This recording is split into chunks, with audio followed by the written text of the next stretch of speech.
Your film is now ready to be shown.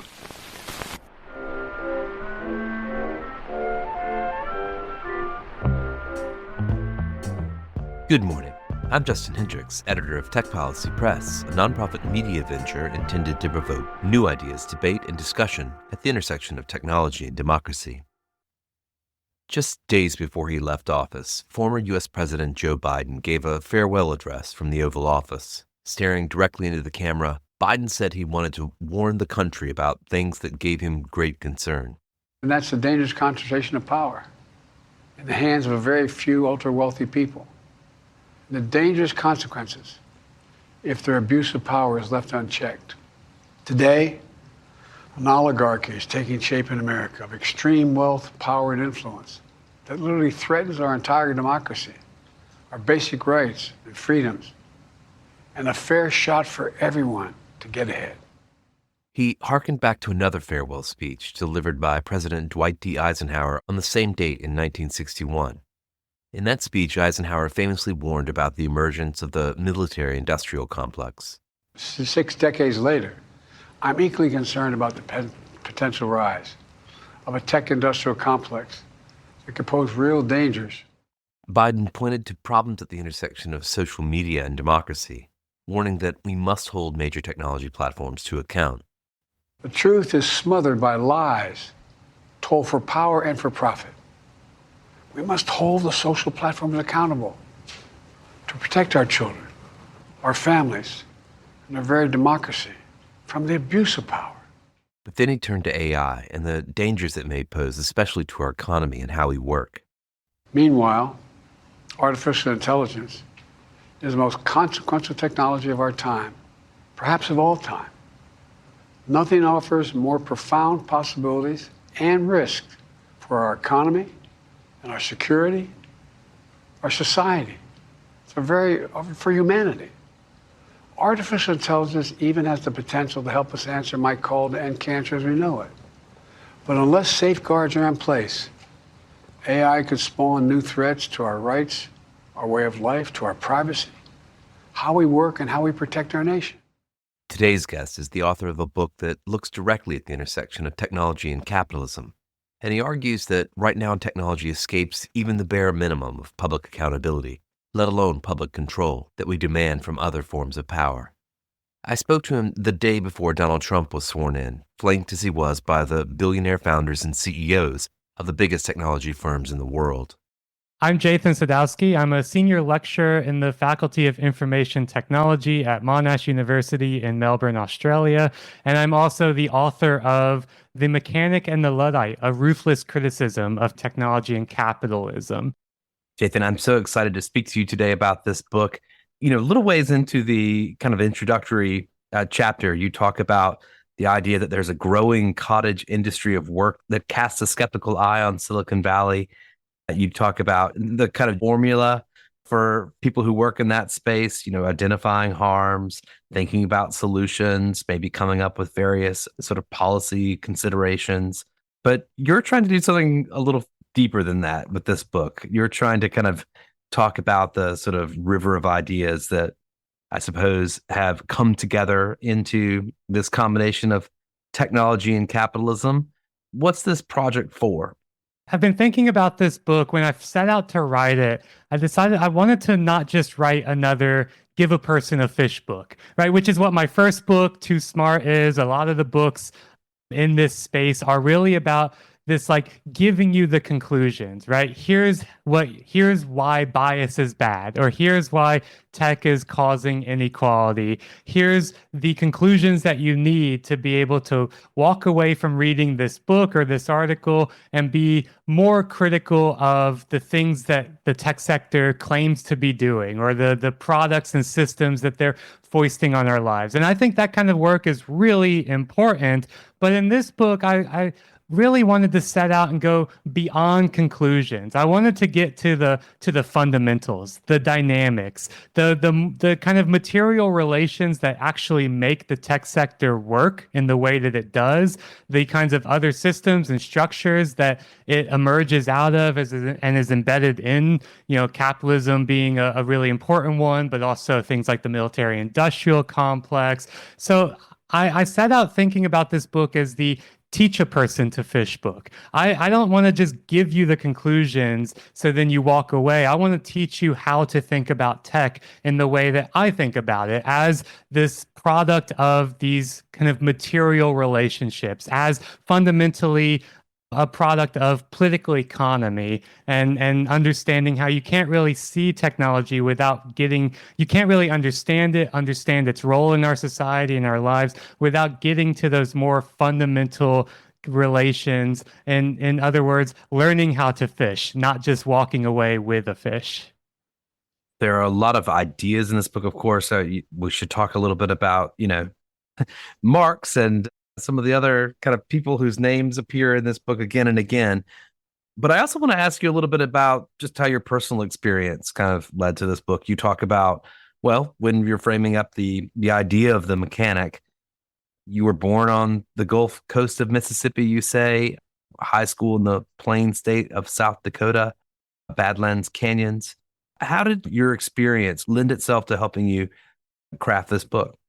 This really gets to that first part of the book's title, the mechanic, right? The book kind of takes these figures of the mechanic and the Luddite as these two models or these two archetypes for how I think we need to understand the relationship between technology and capitalism. And for me, the mechanic is really embodies that idea of understanding how the technologies actually work, what they actually do, what work they do in our lives, and piercing the hype and the marketing claims around what people claim they can do or what they hope they can do, but really, how do they actually work? And part of that is about having a kind of what I think of as like a mechanical curiosity about the world, right? This isn't me saying everyone needs to go out and learn how to code. I don't think that's going to solve any of our problems in any major way. But what I want is for people to have and be able to act on this mechanical curiosity about the world. And I open that section talking about my own upbringing, where I grew up. I'm the first person in my family to go to college, and then I really stuck with it, went all the way to get a PhD and become an academic. But the first person in my family to go to college, I grew up outside of urban areas, very much in kind of, small towns or, in rural areas. But I grew up around a lot of people who were tradespeople, who were craftspeople. My dad, he's retired now, but he was an electrician at a shipyard. My stepfather was a carpenter and a mason. This is also my brothers. I have two brothers, one of whom is an HVAC technician and one of whom is a delivery truck driver. And so I grew up, my mom really an expert in the lost art of homemaking, right? Like she knew how any chemical for any stain, she knew what it was. Knew how to sew a patch on a pair of jeans or hem a shirt or cook up an amazing meal from scratch, all that kind of stuff.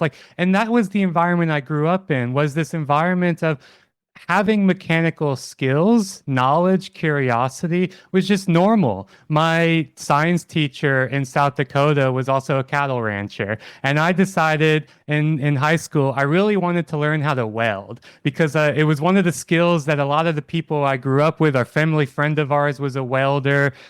And I always found it really interesting learning how pieces of metal are joined together and to make something else. And so I approached my science teacher and I was like, could you teach me during lunch hours how to weld? And it took a little bit of convincing, but he was a soft sell on it. And so we would go off to lunch hours to the shop for the school district, introduce me to all the maintenance guys, and he'd show me the ropes of MIG welding and TIG welding as a kind of extracurricular activity in high school. It's like this was the kind of environment I grew up in, where it was normal to take apart some appliances that I find at a thrift shop, or get a computer and put Linux on it so I can get closer to the root of my laptop. And it was this being encouraged to have that mechanical curiosity.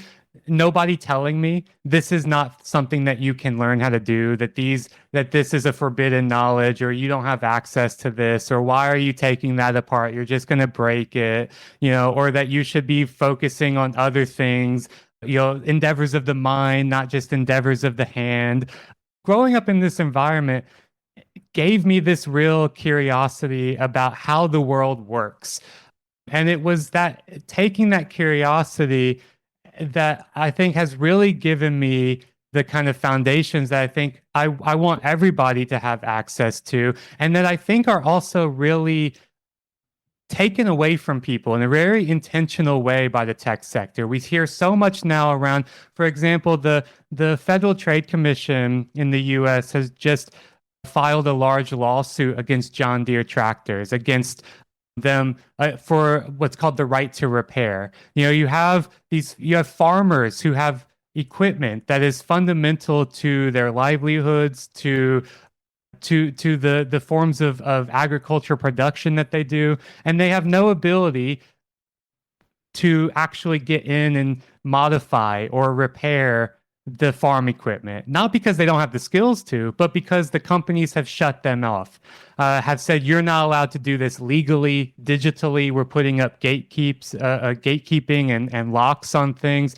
And that is, to me, emblematic of how the tech sector has de-skilled and mystified technology for the vast majority of people. We are now just users of technology. You're not even if you have the curiosity to understand how something works, the companies that make these technologies put up all kinds of legal and technical barriers to prevent you from ever exercising that curiosity. And so for me, growing up in a time where those kinds of barriers were not present, or at least not so entrenched, growing up in a place and with family and friends who encouraged this kind of curiosity and skills acquisition, this to me was really necessary to building the foundations for a more critical material understanding of technology. And it's what I want everybody to have access to.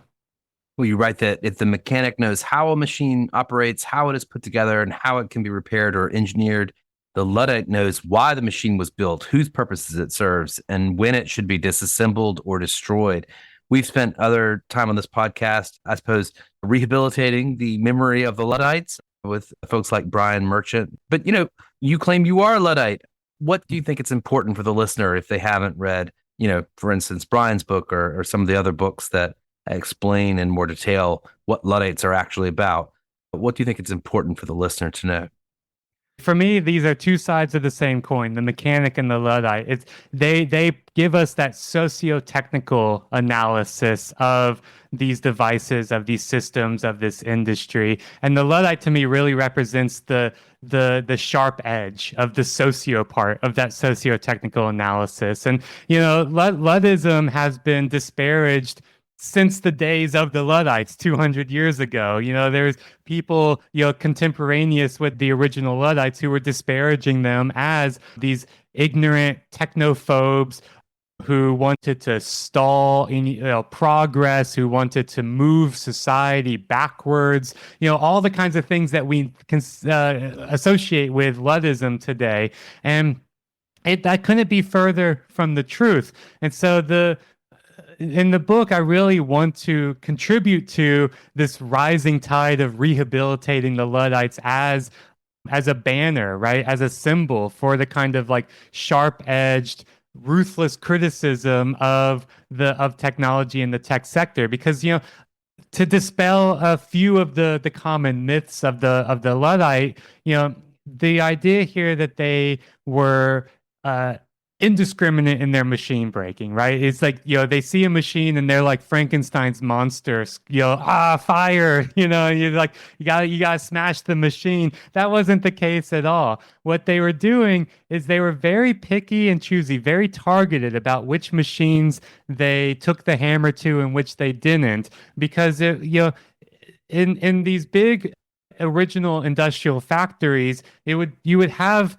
multiple capitalists or multiple owners have their machines kind of next to each other, right? And so, one owner might have a form of a power loom in one part of the factory, and then right next to it might be a different owner having the same machine, but it's different owners, and they would treat their workers in different ways. And what the Luddites did is they would pick and choose to smash the machines owned by bosses and capitalists who were notorious for underpaying their workers, for speeding up the pace of work, for degrading the quality of work, for making the work more dangerous.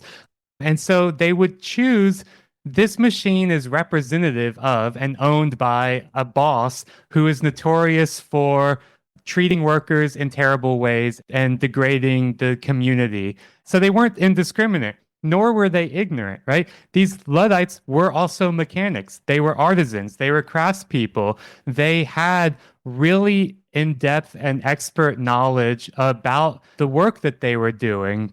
And so a lot of these machines that they were using had been around for a very long time as well. They had used them for a very long time. So they were not against innovation as such, but they were against the noxious use of that innovation, right? So technologies like the gig mill were around for 100+ years before the Luddites rose up and smashed those machines. And they used those machines in their work for 100+ years. It wasn't until those machines were appropriated by and redeployed within an exploitative capitalist context that the Luddites then rose up and said, these machines are no longer beneficial to us. They're no longer good for society and for our lives and for the work that we're doing, and thus they don't deserve to exist. And so to me, that really is taking this like ruthless criticism of technology and capitalism to its logical conclusion, right? If you understand how the machines work in this real mechanical way, you understand what the machines mean for your livelihood, for your community, for society in this real social way.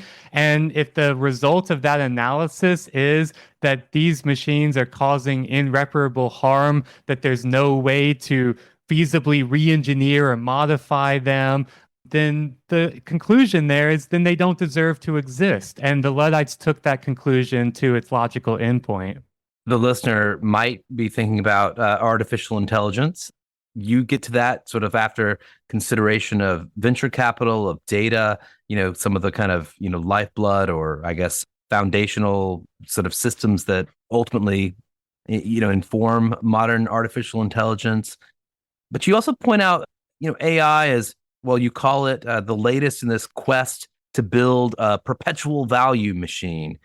What's a perpetual value machine? What are folks trying to do? What I mean here by the perpetual value machine is, in short, a machine that would be a way to create and capture an infinite amount of surplus value without needing any labor to produce that value. And so it really is this idea, and it is this quixotic quest by capital. It's something that I think, underpins a lot of the dreams and visions and hopes of automation, is that you can finally have a way to create value, economic, financial, social value in the world without needing any of these pesky workers who get in the way, who are necessary for that value creation, but get in capital's way because, they want things like wages or time off. They have complaints when they're worked to the bone for 16 hours a day. All these things that stand in the way of a form of perpetual value creation. And so I see this is really, I think, what underpins so much of the investment and the hype into AI right now. So many of the ways in which AI is not consumer driven. It is largely it is supply driven, not demand driven. There's nowhere near the level of consumer demand for all of these AI products to justify, billions and billions of dollars. Goldman Sachs says that it's close to $1 trillion of capital investment into AI infrastructure over the next handful of years. That's just the data centers, the electrical grid upgrades, and so on needed to power these AI systems, let alone the actual products themselves. There's nowhere near that level of consumer demand to justify that. But what is the demand is coming from the supply side. It's the corporations building the technologies. It's the management consultants who are telling everybody you need to have this. This is going to be the future. You're going to be left behind if you don't get on board. It's the old Steve Jobs canard, right? That people don't know what they want. You have to tell them what they want. And that is very much what's driving AI right now. And I think what underpins that is the hope that AI will finally crack the nut of the perpetual value machine for capital. It will finally be this way to do everything that humans do in terms of producing value, but without needing the humans to produce that value.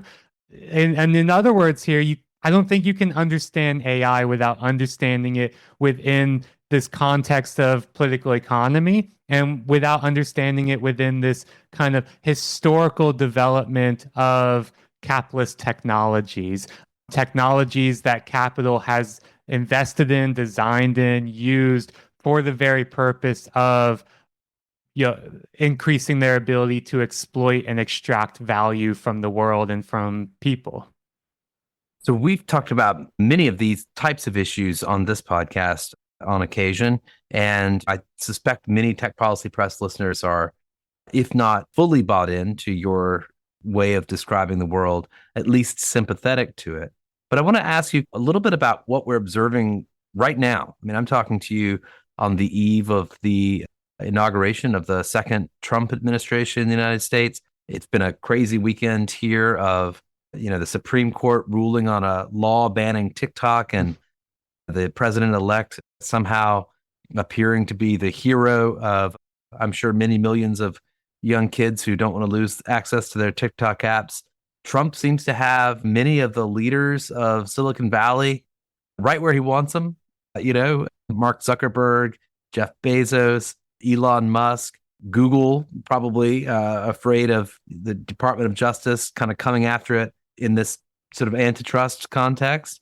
It seems like we're witnessing a kind of strange merger of state power, corporate power, and a lot of it has to do with artificial intelligence. What of kind of the today's events are you interpreting through the ideas in your book? And what do those ideas tell you about those events?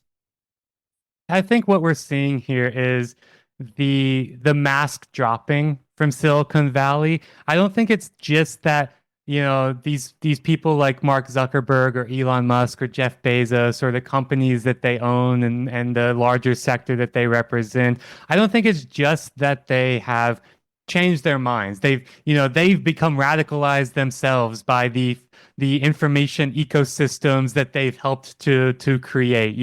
I don't think they are just victims of this like right-wing radicalization pipeline of posting online all the time. I think that's a story that is told that, it's like, wow, how could Elon Musk become, such a, right-wing ghoul in the way that he is? How could Mark Zuckerberg become such a misogynist, tech bro talking about, Facebook Meta needs more masculine energy on Joe Rogan? It's like, how could this happen? And I think what we're actually seeing here is that it has always been that case. They've just been very good at keeping up, to varying degrees good at keeping up a facade, wearing a mask that try to draw attention away from the undercurrents of right-wing thought and beliefs that are really kind of crucial to Silicon Valley, that they now feel more comfortable stepping out of the shadows and really saying things that they think not only cynically will curry them favor with Trump, although that's obviously a lot of what's going on here as well, but also in the sense of they really see themselves as masters of the universe in the way that, like Tom Wolfe described Wall Street in the 80s as composed of a bunch of these financiers who saw themselves as masters of the universe. But now that is the case, but it's just technologists in Silicon Valley. And they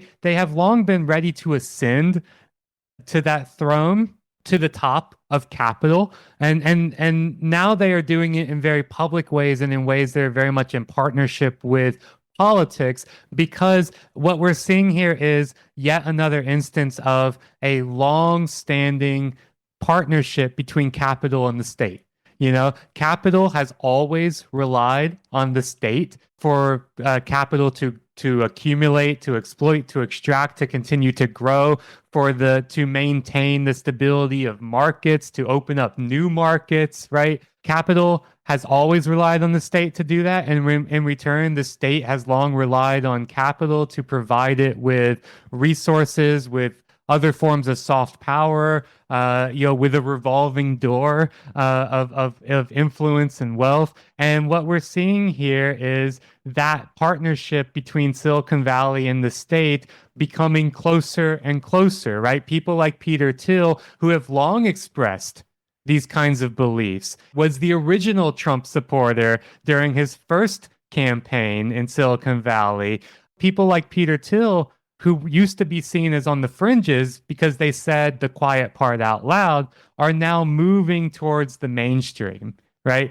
Peter Thiel is no longer an aberration in Silicon Valley. He is the model of Silicon Valley. And similarly with Elon Musk, right? Like, we shouldn't be surprised that the son of a South African emerald miner who's long had these aspirations of wealth and power has found ways to do that by getting buddy with Trump and buying a social media website on Twitter, right? Like, in other words, there's been this mystification of Silicon Valley that was somehow separate from the normal dynamics of capitalism, that somehow represented a different form of a corporation, something, a bit more progressive or nicer, not so focused on such harmful practices. It wasn't the tobacco industry, it wasn't the oil and gas industry, it wasn't the defense contractors, Boeing and Lockheed Martin and so on.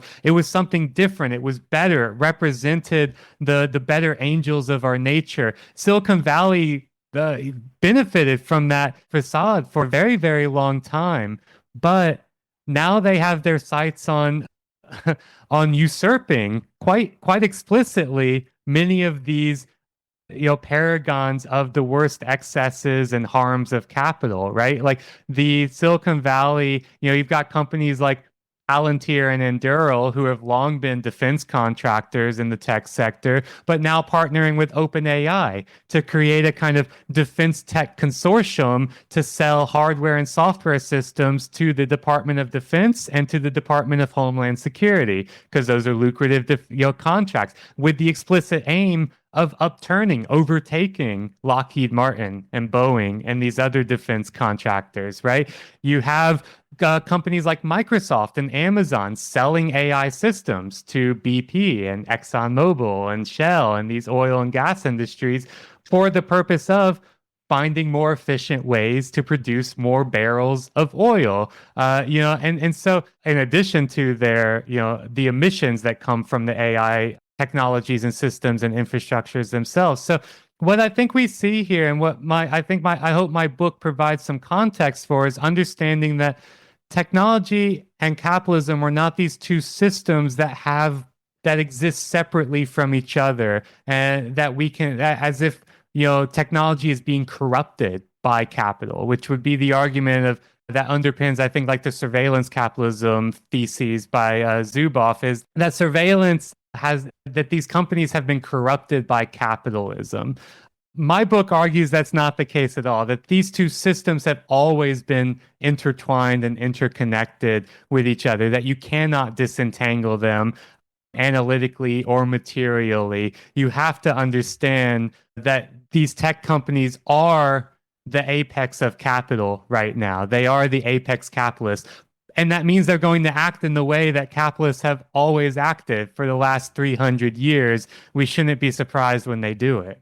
I found it striking to hear outgoing U.S. President Joe Biden in his farewell address from the White House, in some ways using the same kind of language that you're using here, talking about oligarchy, talking about the military industrial complex, the tech industrial complex that he fears, clearly trying to leave an impression on Americans that something's deeply wrong here, referencing the problems of artificial intelligence, referencing the problems of social media and the titans who operate these companies.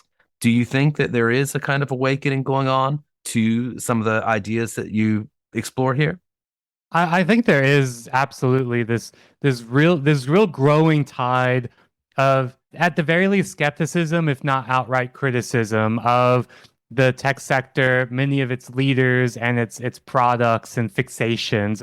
It is really strange to see it happening where it is now. Yeah, I remember being a critic of tech, pre 2016 days, and really having to, when I'm writing about it or talking about it, I have to spend a fair amount of time justifying why we should actually be critical of tech, and why these things, these products or these companies deserve criticism, and having to expend a lot of that kind of background justifying this view. And now it's weird to enter into these spaces, and that's just table stakes. Everyone's like, yeah, of course.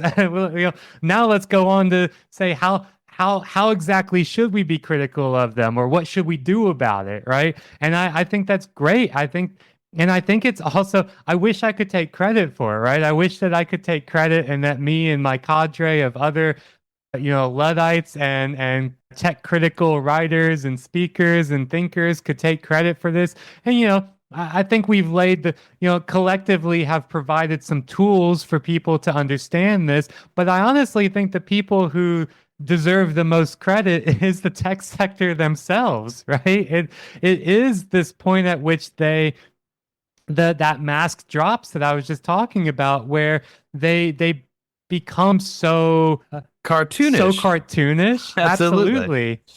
Yeah, they become so cartoonish that they lay bare their own folly, right? That, like, then people have no option but to push back against it, right? Like, no one has done better to criticize Elon Musk than Elon Musk himself, right? He himself has been a one-man wrecking crew for his own reputation, more than a whole army of critics could have possibly done. And similarly, I think the tech sector has really kneecapped themselves by going so fast and so heavy on AI immediately after spending years pushing Web3, NFT, crypto, blockchain, stuff that people thought was absolutely ridiculous and silly, but cartoonish in the sense of, like, harmless, right? Like, kind of like Looney Tunes, and but then to go from there to immediately after FTX implodes in one of the largest frauds in history, to then pivot so explicitly and cynically to all in on AI. And, AI is going to change the world, and we're spending billions of dollars on this, and it's going to, upend every single part of your life and your work and everything else. And you have no choice but to get on board. And we're on the path to creating the techno cyber god of artificial general intelligence. It's one thing that I think they had laid the path of people starting to take them less seriously with Web3. And then once you see someone that you don't take seriously start talking about world domination a minute later, I think they really like kneecap themselves there by getting too ahead of themselves, right?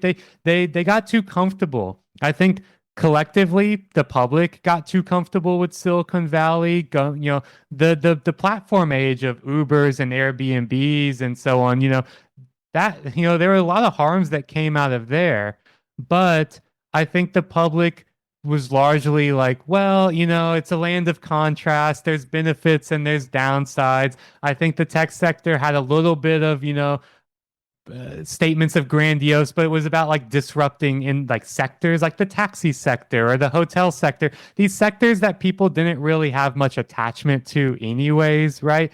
But I think Silicon Valley got so comfortable with being able to make these grand statements about disrupting everything, about investing billions of dollars into these technologies. They got so comfortable with it that they got ahead of themselves. And then it got silly, and then people saw how it got dangerous.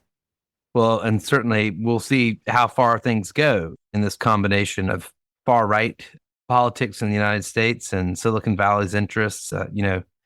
There's similar dynamics playing out across the world, not just here. One thing I like about this book, you do spend a bit of time kind of thinking about the extent to which notions of the future are essentially kind of, colonized or otherwise kind of manipulated by technology interests, Silicon Valley interests. And you point to other thinkers, folks like David Graeber and others who've written so compellingly on those types of things. I kind of want to ask you a question that's always in the back of my mind when I get to the end of a book like this. You have this last bit on, the wrench and the hammer. You say, what must be maintained can always be destroyed.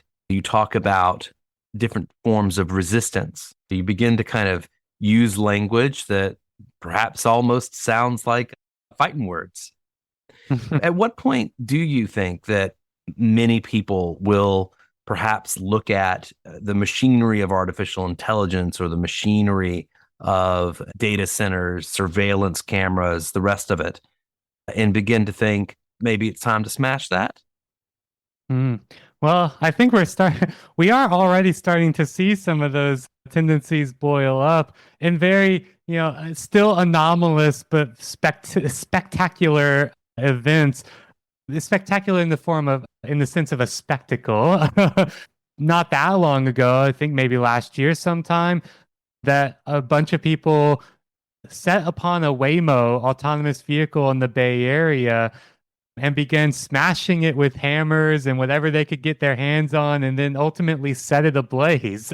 And so this was really this like cathartic, I think, outburst of violent energy attacking a Waymo autonomous vehicle by people who were fed up. They've had enough of these technologies kind of infiltrating their neighborhoods, their communities, their cities, their lives, and so on.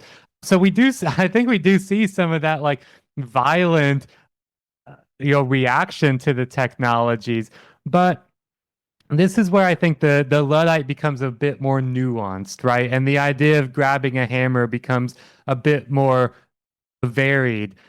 We are not only limited to the direct physical violence of grab hammer, smash object, for me, the Luddite is we have moved past the point at which the problems of a technology can be solved by simply smashing that technology, because the problems are so collective at level, they're so societal level, that you have to act in ways that treat them as political problems that demand political solutions. And so for me, that comes in a number of ways. I guess on a lower scale, more individual or group scale, technologies like AI, they benefit a lot from what's called in the sociological literature the business of expectations, right? This business of selling you a future, selling you a vision, but treating it as if it's already happened or that it's inevitable, right? That like you can't resist it. In fact, it's already here. And the way and the point of that is to buy time for the technology to actually get here, to become standardized, to become normalized, to actually work in anything approximating the way people claim that it works. But the point there is it's easier to get people to start behaving as if the technology already works, already exists, is already inevitable before that fact. But we're at this point in AI where like norms are becoming norms and standards are becoming standards. In other words, it's still in the process of becoming.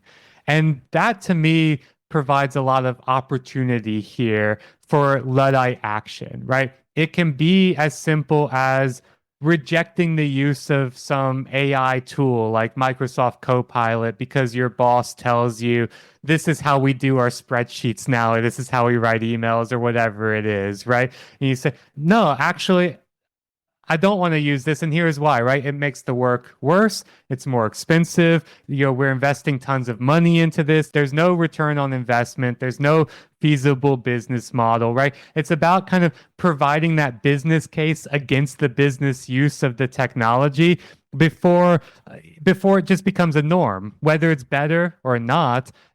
Once it becomes a norm, it becomes really hard to resist. Once it becomes standard business practice, it becomes hard to resist. But we're still in that point of becoming. And I think that a lot of power can actually be taken by refusing to use things, and refusing to use things in really thoughtful ways, right? Making the case for why this technology should not be used.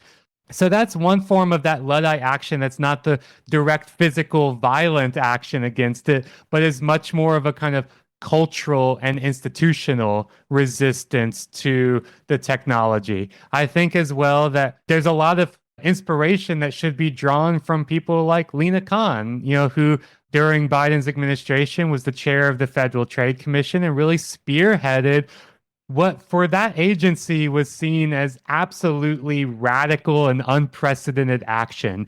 It actually enforced laws that were written on the books, right? And for the FTC, which so typically is a business-friendly agency that is meant to be the federal market regulator, but is so often industry friendly, Lina Khan actually, took the mandate of regulating competition in the market, regulating against unfair and deceptive practices in the market, took the rules and policies that are on the books and said, my job is to enforce these. My job is to investigate these kinds of alleged wrongdoings and then act accordingly in judgment. And that was seen as really radical. I think the Wall Street Journal ran something like more than 100 op-eds and editorials that were anti-Lina Khan because the business community could not understand why the FTC was actually enforcing laws and regulations against them. That to me is a Luddite action because she also targeted the tech sector a lot.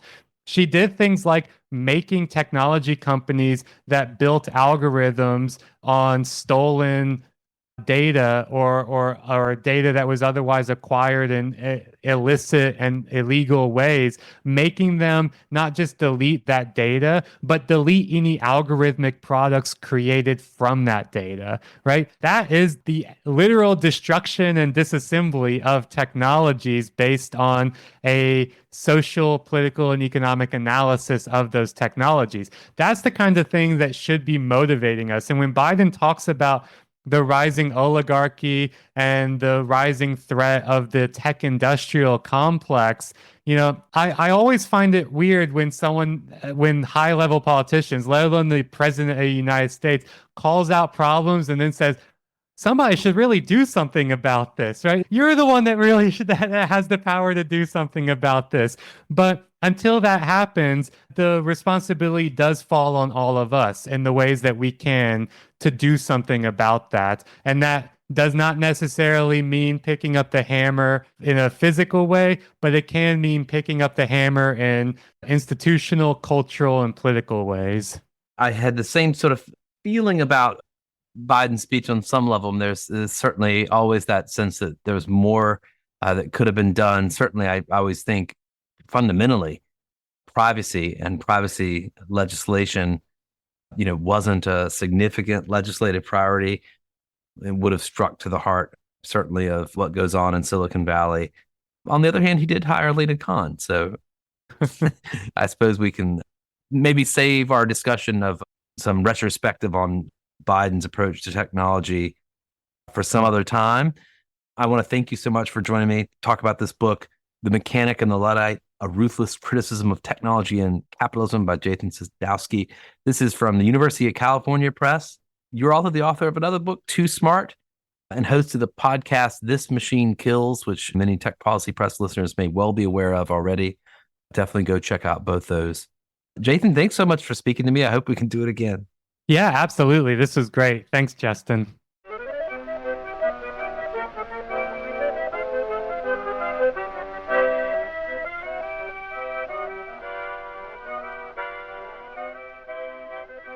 That's it for this episode. I hope you'll send your feedback. You can write to me at justin@techpolicy.press. Thanks to my guest, thanks to my co-founder, Brian Jones, and thank you for listening.